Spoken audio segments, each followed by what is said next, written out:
போன்றவர்கள் மிக புத்திசாலிகள். பிபிசி இன்டர்வியூலலாம். ஆனால் என்ன ஆயிடுச்சு, அந்த மூளை வந்து பிஜேபிங்கிற ஒரு மதவாத கட்சிக்குள்ளே போனோன்னே மழுங்கி போச்சு. எதை சொல்கிறதுன்னே தெரியாமல் உளறலாக பேச்சு. ஏதாவது சொன்னால் எனக்கு நன்றாக தெரிந்தவர் தான் கஸ்தூரி. நிறைய புத்திசாலித்தனம் உண்டு.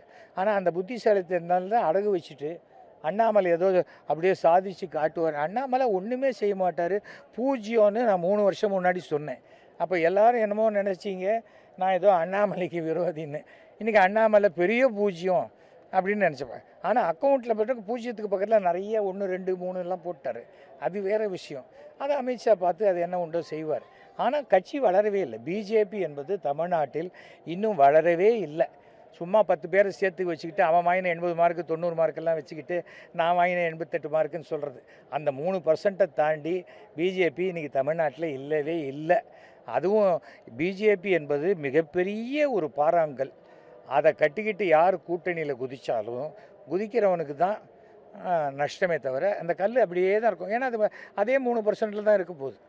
இது அமித்ஷா தமிழ்நாட்டுக்கே வந்து இங்கேயே ஒரு மாதம் தங்கியிருந்தாலும், மோடியே வந்து தமிழ்நாட்டுக்கு தங்கியிருந்தாலும் மிக தப்பான எந்த விளைவையும் இந்த 4 சீட்டுக்கு இன்னும் 2 சீட்டாக வேணால் ஆகலாமே தவிர இதில் முழுக்க திராவிட கலாச்சாரத்தில் நடந்து கொண்டிருக்கும் ஒரு கட்சி தமிழ்நாடு பிஜேபி. அதை வந்து நான் வந்து தேசிய கட்சின்னு சொல்கிறதே வேடிக்கையாக இருக்கிறது. அதுதான் தவிர வந்து இந்த தேர்தலில் யார் எந்த கூட்டம் இந்த கூட்டணி மாற்றங்கள் எதுவுமே இல்லாத பட்சத்தில் மீண்டும் திமுக தான் பெரும்பான்மையுடன் ஆட்சியை பிடிக்கும். ஸ்டாலின் தான் முதல்வராவார். திமுக 7வது முறையாக ஆட்சி அமைக்கும். நன்றி.